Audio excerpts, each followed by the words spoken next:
$99 monthly payment. Like that's not at all what this is about. I'm just going to let you know this is what God has done and blessed our ministry. Here's some tools that we put into place specifically to environments. And this kind of is surrounded. We're going to talk about being a good steward of the resources that God has given us. And the passage of scripture we like to use for this is 1 Peter chapter 4. A lot of times if you're a pastor in the room, you've probably used this verse to talk about giving. Maybe you're trying to increase revenue and you're like, hey, be good stewards of your money. I would like your money. And so it says, each of you should use whatever gift you have received to serve others as faithful stewards of God's grace in its various forms. This passage of scripture is going to kind of set us up for where we want to go. Because if you're a pastor of a church or you have a business or you're launching out into your next phase of ministry, God has given you a resource. He's given you something to use, whether it's your own spiritual gifts or a facility or a call on your life to go plant a church, whatever that looks like. He has given you a gift, and we're going to use it to the best of our ability, including the environments that God gives us. And so the three things we're going to target today, again, these are three things we've put into place at One Life Church to help us get to the next level. And a little bit about One Life Church as well. Like we started in 1963. I was not on staff in 1963. Many of you in the room, and again, I'm telling you, I'm kind of shocked that Dr. Lyons asked me to come here because several of you in the room have been pastoring and preaching a lot longer than I have been alive.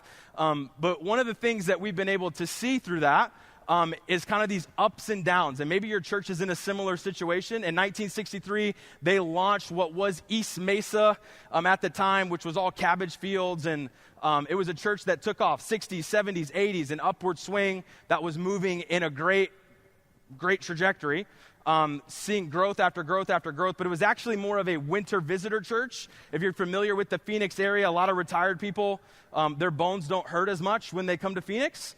And so what ends up happening is they want to hang out there about November through April. And the church was growing like crazy during those months, but they also didn't have any kids. So the kid space we have at our church is super, super tiny, and then we have a 1,000-seat auditorium. And that matched the mindset 70s, 80s, 90s of what was happening. And then, as you know, a church like that has all retired people, when the early 2000s hit, they went on to be with the Lord. And unfortunately, that church became the hot spot for all the mega churches in the area to show up and be like, hey, when are you going to close your doors? I would like you as a campus. Like, we became that church. And so what ended up happening is God called one of our pastors to come and revitalize the ministry back in 2018. We were seeing some great growth and tweaking some of the things I'm going to talk about today, but then COVID hit. And all the growth that we had seen through COVID all kind of dwindled down, and we had to relaunch in January of 2021 our strategy of ministry to get us where we're going. And we've gone from about 300 at our main campus to about 1,300 since January of 2021. This last Easter, we saw 212 people give their life to Jesus. Isn't that awesome? Really exciting. A few weeks ago, we were able to baptize 56 of those people that made that decision. And so everything I'm talking about today, again, not prescriptive, descriptive of what God has done for us at One Life Church, focused on these three areas: environment, engagement, and education. Environment, engagement, and education. We're going to break these down one by one. The environment piece, we like to call this creating invitational experiences. Creating invitational experiences. One of the best things you can do is create something that your people want to invite people to. If you're only focused on the people you have and not the people who aren't here yet, you're not creating an invitational experience. You're not getting them excited about inviting their friends. You're not motivating them, challenging them to go make new friends.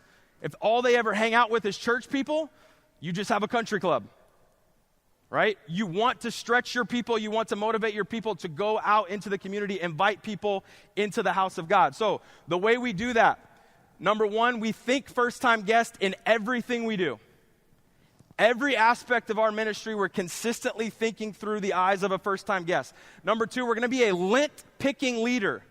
Now, I stole this phrase from Eagle Brook Church. If you're familiar with that, a lot of what I'm going to talk about today, Lake Point Church, Eagle Brook Church, Church of the Highlands, a lot of the models we've taken, copy and pasted from those and made it our own. But what happens in this moment when you have lint-picking leaders, and we give out mints, like Lifesaver mints, they're all over the place. We literally have volunteers whose job on a Sunday morning is to take the little tiny mint wrappers that have fallen out of somebody's pocket or a kid drops it down. They will go pick those wrappers off the ground. Like, that is their job. We want a clean space. We don't want a first-time guest to come in and there's 3 mint wrappers. It doesn't convey that we can take care of them and their family. Right? And so we're going to be lint-picking leaders in everything that we do. The third one is we're going to constantly evaluate our systems, our structure, our strategy. We never say, this is really important, we never say, this is how we've done it. Never say that. This is how we've done it. Let's copy and paste. We're going to do it again. No. We're consistently evaluating. Is this what we should do today? Is this relevant today? Is this life-changing? Is it transformational today? Or was this transformational last week? We're consistently evaluating. One of the ways that we do this, I'm going to break these down for you as just some evaluation tools. We break these into 4 different areas. The first one is before they walk in. And yes, we have people that actually evaluate this. So up here, you're going to see communication and marketing. You're going to see curb appeal, parking, everything we do. You need to have team members that are in place to say, is this good? Remember, we're thinking through the eyes of a first-time guest. We're being really, really detailed. I'm picking the lint. Is this tiny little weed in the way? Right? Is the grass trimmed just how I want it? Does the curb appeal look good? Is everything about the environment, is it really, really nice? Is it really, really sharp? Is it in that green area? Our service times, campus locations, pre-registration for kids, is it easy for people to find online? How many clicks does it take on your website to find what time I'm supposed to show up? If it's more than 1, it's way too many. And it probably shouldn't even be 1. It should just be on the home page. Like, everything we do, are we making it difficult for people to come and experience our church? Or is it really, really easy? Right? Craig Rochelle has a famous quote we say all the time at One Life Church: clear over clever. Right? I'm not interested in this really, really cool, catchy, sticky statement. I want to be really, really clear. Why? Because I'm thinking through the eyes of a first-time guest. Everything I do, is it really, really clear? Is the signage really clear? Where do I go? New here parking. We have a big old sign when you walk in. I think it's on one of these pictures in a second. New here, start here. Really simple. Are you new here? If so, you start here. Right? Like, we're going to keep it really, really clear. We're going to make sure that every aspect of our signage, where do I go? Huge sign that says kids check-in. Right? When you bring your kids in and it's already a stressful morning, if we're trying to reach young families and I have 3 kids of my own, trying to bring 3, a 4-year-old, a 2-year-old, and a 3-month-old to church is a complete disaster. Right? Amen for online ministry. I'm just kidding, but it's a disaster. So these families are already stressed out. The last thing they need is to ask the question of, where do I go? What class do my kids go to? How can I just dump these kids off to you? I'm so tired. This morning is so stressful. Right? We want to make it as clear and as easy as possible. Our signage, our curb appeal, the parking. Do you have people on your team? Can you recruit volunteers to just wave? Sometimes it's nice. Even when we came in today, there's a guy in an orange vest sitting on a bicycle. Right? I don't know who hired that guy. That guy needs a raise. Like, having somebody out front waving, good morning, how are you guys doing? That extra smile, extra encouragement. These are the things we evaluate before they walk in. The next one is as they walk in. Again, clear signage, guest experience, where is it going? The cafe, they want coffee. Do they know where the cafe is at? Restrooms, this is a big one. Right? Where are the restrooms? We have huge signs, women's restroom, men's restroom. I'm going to make it really, really clear. We have signs outside before they even come in. Right? If you're in the car and you're driving and you're like, man, I really need to use the bathroom. Like, when you get to our campus, where are you going? Okay? The public space. Now, this is important. This was what I was kind of talking about earlier. The floors. We want the floors to be super, super clean, super, super crisp. Trash. Listen, we run 3 services a weekend for us right now. The trash fills up really, really fast. We do a thing every November called At the Movies. This is a huge, one of our biggest sermon series that we do, and we give away free popcorn and popcorn like concession boxes. The trash can, because of those boxes, fills up like halfway through the service. We bring in extra trash cans just to make At the Movies work, and we have team members ready to go to take that trash out. And here's why. If the movie theater and resorts are better at environments than the churches, we have a big problem. The resorts you go to, that you're happy to go to, and the music's nice, the grass is cut, the palm trees look great, you're happy to be there. If that's a better experience than what our churches should feel like, we have a problem. We're losing. We're off mission, right? The house of God should be the place to be. The house of God should be exciting. It should be welcoming. It should be like a clean environment. Not like man, did anybody clean this week? Restrooms are a big one. Right? We have volunteers ready to go, restocking. We have soaps, we have lotions, we have mints, we have different, like, towelettes, or just like, I guess, just paper towels is really all we call them. But towelettes sounds cooler, right? Like, we want to give them an environment that they love coming to. As they walk in evaluation, have your team members go through this. Light bulbs is a big one. Like, one light being off, we have what's called a groups wall that has like lights that shine so people can sign up for groups. They're the teeniest, tiniest light bulbs, and I swear one goes out every week. My team absolutely hates it, but what are we going to do? We're going to make sure that every single one of those lights are on, right? We're communicating that we have it together. We're ready to go. This is a house of God. We're excited to be here. Our team is prepared. The third one, worship service evaluation. Pre-service music, slides, the temperature in the room. In Arizona, this is a big one. If they're coming in the summer from 120-degree heat and it's 91 in the worship center, you may think, oh, that's pretty good. But our doors are open and it gets hot quick, right? 91 is hot in the room. We want to make sure our temperatures are set to the right space. We just hired a company called Scent Air. This is another thing. This isn't even on here. This is free for you guys. Scent Air is one where they plug in these devices and they release like a vanilla or something else that people aren't allergic to. Clearly this wasn't in here. I'm not that prepared for it. But some sort of smell, some sort of way that for people to know, like, man, it smells good in here, right? What do your spaces smell like? Engagement. I put the word inclusive on here. In today's world, and we're going to talk about this in a second, the word inclusive kind of gets a bad rap, right? Especially in the church world or some of the political scenes, like, we need to be inclusive. You're like, well, what does that mean? Like, so for us, the idea of engagement is, again, everything we do, we're thinking through the eyes of a first-time guest.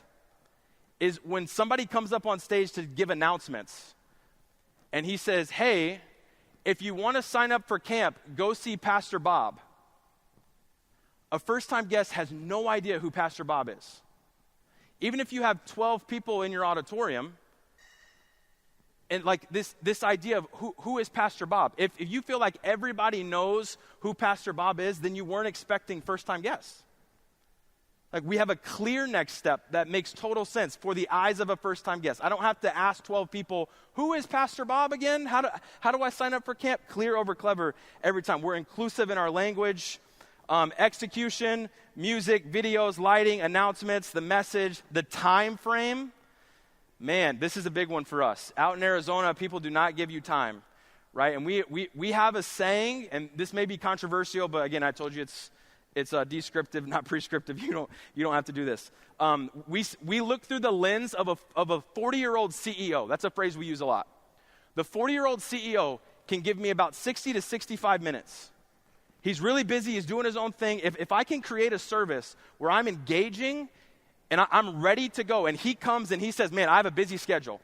I've just got back into town. I'm seeing my family. We're going to church. And then 2 hours from now, I got another flight back out to Dallas. Right? Can that CEO give me 65 minutes? That's something we think through. We're thinking through the eyes of a first-time guest, in the way our spaces look, in the way our spaces feel. Right now, it used to be like the 80% rule. You have a full auditorium. Post-COVID, it's more like 60%. Right? And we say all the time, the only people that love full rooms are pastors and worship leaders.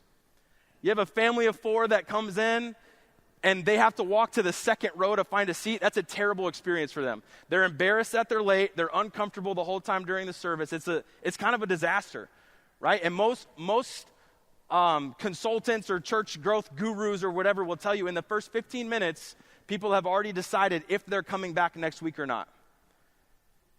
And unless your sermon is the opening thing, that means it's way before your sermon even starts, right? The environment matters. Kid space, this is the fourth one. Experience, the check-in, the pickup, the drop-off. Safety is a big one for us, right? If you haven't invested in a great resource of like kids check-in with a return tag, in today's world, you really, really need that. You really, really need that. right? In the safe environment of, oh, I don't have my return tag. Okay, then you have to go show your license to one of the pastors, and we're going to be over the top. And my team even does this to me. And it's super annoying, I'll be honest. Because in the day, like my wife just had a baby. I brought 2 kids to church. I was up on stage. I came off. I don't know where my return tag is at. And they're like, Pastor DJ, you told us we are not allowed to give your kids to anybody that doesn't have a return tag. I'm like, okay. So I had to go back to the iPads, print a new return tag, super angrily told them, thanks for doing your job, and then got my 2 kids. Like this, but it's part of the discipline, right? It's the safety aspect. My wife appreciated that. I did not.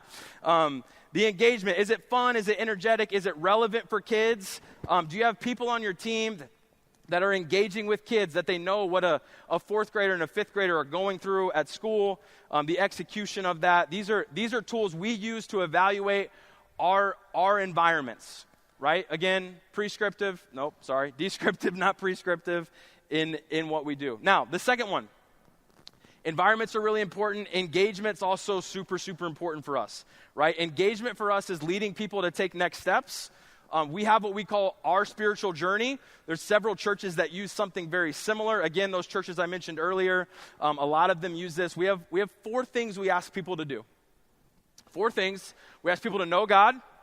That's to have a relationship with Jesus. Another thing that we do, we don't say phrases like born again, right? We're thinking through the eyes of a first-time guest. If you've asked a question to somebody that has no idea who Jesus is, for example, we'll use the time Jesus brought this up to Nicodemus and said, hey, you must be born again. Nicodemus was confused right away, right? So what we're going to do is we're going to be clear over clever. That doesn't mean that we know better than Jesus. Please don't take that and I'll be booed off this stage, okay? But what I'm saying is if I have an opportunity to explain the gift of salvation, right? And the phrase we use a lot is we want you to say yes to Jesus. We want you to say yes to the gift of salvation. People understand saying yes to a gift a lot better than they understand a phrase like being born again or even salvation. Right? If you don't know that you're a sinner, or don't know that you're on your way to hell, it's really hard for you to understand the idea of being saved from something. And so again, we're preaching these things. We're being really intentional with language that we're using. All of the growth I mentioned earlier, that the reason for that growth, and I should say it this way, the most of that growth is with people that are really, really far from God and have crazy testimonies. I could be up here for 2 days telling you the testimonies of people in the Phoenix area that have given their life to Jesus, that they've said yes to Jesus, right? And so we're not necessarily experiencing the idea of like, hey, this church is shutting its doors and we got a bunch of growth from another church. Honestly, selfishly, that'd be kind of cool, okay? Because what would happen is they jump on a team right away and they're a lot easier to disciple when they've already been discipled and they've been serving somewhere else. The process for us and this journey that I'm talking about is we want you to know God. We want you to find friends. That's the second one. So we want you to say yes to Jesus. Every single weekend service has an invitation moment. We want you to find friends. This is the context of our life groups, right? We don't use the phrase of like, hey, you should be in a small group or a home group. We say that later, but one of the most important things is we say, hey, you should find friends. You need to find friends. You need to find community. You were never meant to do life alone.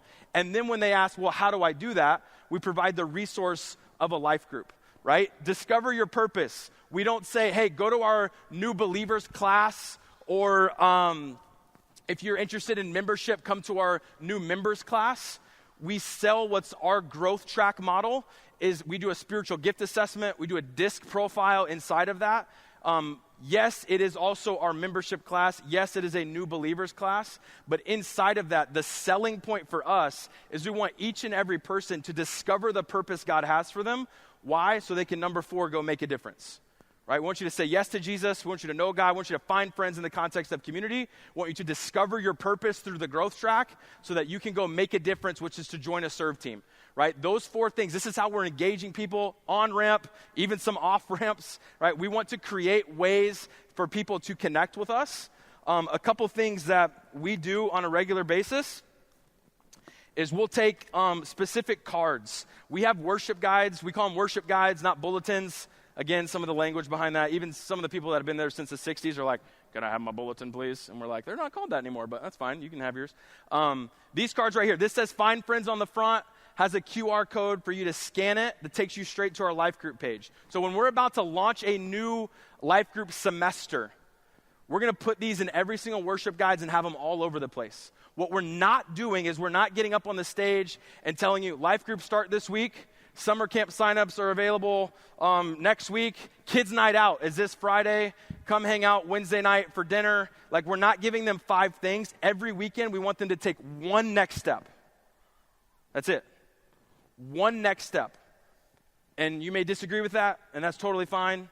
I'm just telling you what we do, right? We want you to take one next step. When we have Growth Track coming up, we offer it 6 times a year. The Discover Your Purpose cards, they're going to go in the worship guides. They're going to be on high tops everywhere in the lobby. We're going to talk about it from stage. We want them to take one next step. One next step. That's it. Make a difference. Every year we have a big serve team push. Same thing. Growth Track, serve team. They're going to go in the worship guides. Right? We're going to be really intentional with asking people to take that next step. Something we always have available. If you don't offer this at your church, I highly recommend it, but having a consistent invite card available to all people at all times. Service times, address.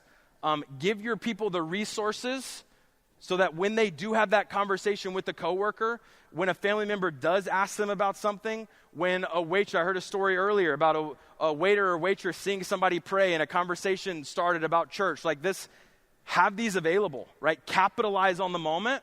In the business world, they call that closing the deal. That's not necessarily what we're calling it, but we're saying, hey, can I give you a resource besides just, let me tell you about my church. Let me provide something for you to go look it up online, to come visit us, service times, where it's located. Those types of things are important, right? The engagement piece is one of the most important things that we do. It's the systems and the processes, right? It's been said, let me make sure I get this right before I start going crazy and quoting the wrong things here. But it's been said, James Clear, the book Atomic Habits, said, you do not rise to the level of your goals, you fall to the level of your systems. Right? You do not rise to the level of your goals, you fall to the level of your systems. If you don't have what internally we would call a maturity pathway, externally we would call that a spiritual journey, I, again, highly recommend, get what that is. It doesn't have to be ours. It can be gather, grow, and go, right? Or this right here, join, connect, serve, right? That's a maturity pathway. There's a clear next step for every single person to take a next step. This also allows people to know where they're at. If every single week you're communicating join, connect, serve, but they came to the church and they're in a small group, but they're never on a serve team, what you're doing is you're every week telling them, hey, you're not done yet. You're not done yet. Level 3, you never did it. You're not on a serve team, right? I don't have to get up on stage every week and just start bashing everybody that's on a serve team. What I'm doing is I'm intentionally communicating there are steps and processes to what we're doing, the system that's there. You're not going to rise to the level of your goals. You're going to fall to the level of your systems. You may ask the question well, what is a system? A system is something you create or something you tolerate, right? Dr. Lyons mentioned earlier his wife told him, hey, you have to pick up the socks off the floor, right? My wife tells me the same thing. DJ, pick up the laundry. Why is this not in the hamper? And sometimes it's literally 8 inches away from the hamper. I don't know why it's so difficult, but sometimes it is difficult. And so what happens in that moment is if she just lets that go, if she says, you know what, DJ, it doesn't matter, I'll just pick this up for you, that's the system that's been tolerated. A lot of churches, we have these too, we're trying to weed out systems that are tolerated. Everything is a system. It's not that you don't have systems. It's that you've tolerated something to become a system, or you creating something better that is now your new, more effective system. It's not that you don't have them, something you create or something you tolerate. Create the spiritual journey, create the maturity pathway for people to take next steps. This last piece, education. Education. This is not necessarily sermon stuff. I'm not the one to give any of you advice on preaching, okay? But the education mindset is we're going to educate our people in certain ways, sometimes without them even knowing it. We're going to be really, really intentional with the things we say from a platform, the language that we use on a regular basis, even I'll sit down with all of our life group leaders, and I'm very, very particular about the way I say certain things, right? We're not a church with life groups. We're a church of life groups. The more I say that every single year, the more that starts to just go into their head. They understand, okay, this is what we do. This is who we are. We're a church of life groups. This is how we function. And the language they use in their life groups is the same language, right? Vision is going to leak. Vision is going to bleed. It's going to go out. We're going to be really, really intentional with how we communicate those things. 4 things we focused on in regards to the education piece, the announcements. I talked about that earlier. What kind of stuff are you focused on in announcements? Are we hitting on one thing? Are we hitting on tons of things? Are we being intentional with how we communicate those things? Are the announcements done in like a really boring way where it's kind of like here's a transition between music and the pastor, and you throw the youth pastor up there who just wants some stage time and he's just being goofy the whole time? Or is it something that's really, really intentional? Transitions. As we transition on and off stage, a worship leader's transitions. One of the biggest pet peeves of mine is when worship leaders don't give direction sometimes to stand up or sit down. That's just me. But again, thinking through the eyes of a first-time guest, when countdown hits 0, this is my first time ever in church. And you may think, first time ever in church. I literally, this last Saturday night, had a lady who came up to me. I was standing in front of the door, and she says, she saw like the band and stuff up, and she goes, "Is there music?" I'm like, "Yeah, there is music." First time ever in a church. Had no idea what to expect. Right? So when she comes down and she's sitting down, if the worship leader and everybody else just starts playing, and you may think, well, the church people just stand up and then they kind of get it. You don't want people to just kind of get it. You want to eliminate the mindset of like, what do I do? I've never been here before. That's what we're trying to cut out. Right? So a clear, hey, my name's Wesley. Thanks for joining us today for worship. Go ahead and stand with me as we sing to our Lord. Like that one sentence clears it up right away of, oh, I'm supposed to stand. Right? You may think, oh, video announcements are on the screen. 10 people are like sitting down, 12 people sitting down, 20 people sitting down. Okay, I sit down now. But no. Hey, go ahead and be seated while you check out our announcements this week. Like little tiny transitions make a big difference for the comfort of the first-time guest. Terminology, talked about that earlier. Words that are really, really clear over clever. Not using, and I grew up in church, so I have to catch myself a lot too. And it's healthy. I would surround yourself with people that are new to church on a regular basis. Even staff. Like we'll take risks sometimes on some staff of like, hey, you got saved 2 years ago, have been on fire for God, did a 6-month internship, and now we're putting you in the fire. They have great perspective sometimes. You may be like, that's pretty dangerous. Yep, it is pretty dangerous. But it gives us fresh eyes. It gives us a fresh look. It allows us to see what other people are seeing as they come in. Terminology is important. Instructions, again, not the mindset of like, hey, go see Pastor Bob if you're interested in this. Want to be really, really, really, really clear on what their next step is. A lot of things for us are text keywords. We use something called Clearstream.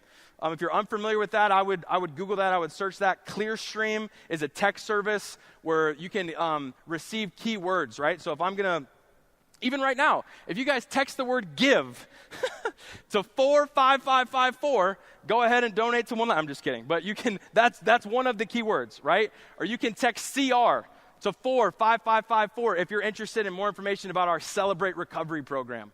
Right? I'm not saying, hey, go see Ron in the biker jacket sitting in the front of the lobby that has his Celebrate Recovery booth up because he's a drug addict, motorcycle guy, and now you just kind of know who Big Ron is that oversees Celebrate Recovery. We're not asking them to do that. Right? Hey, text CR to 45554. We'd love to connect with you, and we'll do that stuff all digital through Clearstream. It's easy next steps. I'm taking some of the personal out, which I know may seem cringy, like we want people, but what I'm doing is I'm providing a clear next step for them, and then during the week, that's when the personal happens. That's when the coffees happen. That's when hey, my name's David. I noticed that you texted CR. We'd love to connect for coffee this week. Do you have plans for lunch? Right? Now I'm in the personal mode. We're trying to get out of the personal mode in transition of the lobby. It's not that those things are bad, but if you're a pastor in the room and you know that 12 people came up and talked to you and you're trying to figure out, was this person wanting to Celebrate Recovery, that person's kids camp, I don't really remember. Like we're taking that piece out and we're getting really, really clear on, hey, they texted this word, I have their phone number, I'm following up with them to take their next step. Instructions are really, really important. Another thing, that we're doing to just engage this year, and I'm done after this. I have no idea where I'm at on time. I don't have a confidence monitor back there. Hopefully you guys aren't super bored or that your food isn't burping. I don't know. Another thing we've done, anybody struggle sometimes with getting Easter crowds to come back to church? Just us. Wow. Yeah, you should be up here then. I would like to sit down. How do you do that? That's impressive. Easter crowds, right? Coming back to church. Christmas crowds. We call them the Easter Christmas people, right? One thing we wanted to do this year that's different, that helped us out a lot, is everybody that kind of comes to church twice a year, we want to give them some sort of resource for them to know that there are 50 other Sundays that we do have church. Because we think maybe you guys didn't know that. Maybe you think this is just an Easter Christmas deal, and we just kind of vacation the other 50 weekends. I don't really know. But one of the best things we did this year is providing them with, and the sermon notes are inside of this, big weekends, baptism weekend, Mother's Day. Again, this was Easter when we handed this out. Father's Day, our preview of At the Movies in July, what their next steps are. Meet the pastor. You have a first-time guest, like who is this pastor? Like we're going to provide them a clear resource. A little bit extra expense. It's Easter weekend. Really, really valuable for us. And so I wanted to bring that as well. Again, we're going to be really clear. We're going to try to lead people to take a next step. The Easter crowd, it's a really simple next step. Come back next week.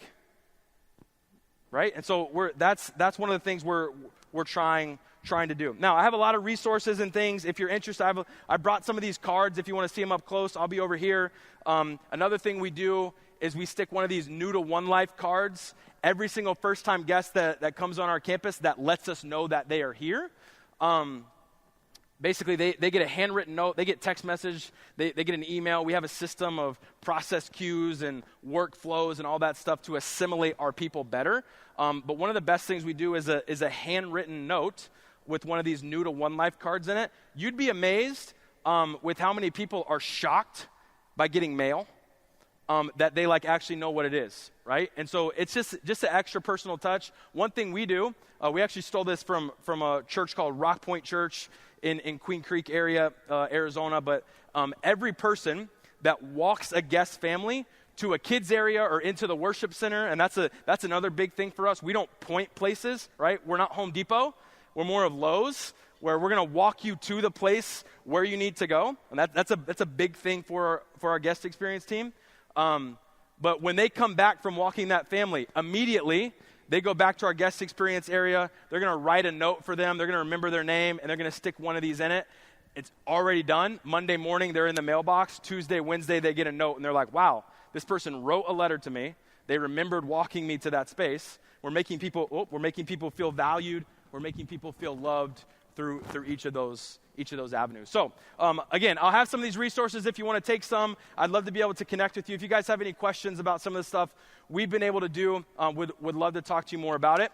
But it's a great opportunity. Thank you, President Lyons, for letting me come out here. And you guys were great. Thanks for listening for a little bit.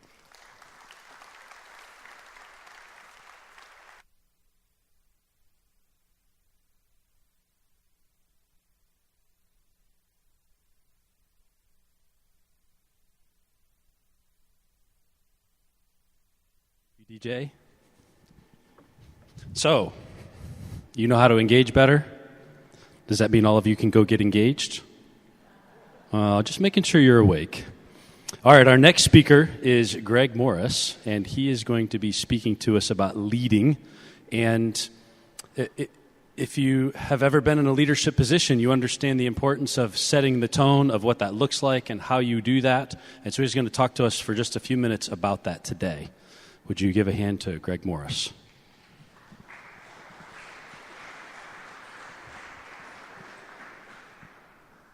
Please welcome on stage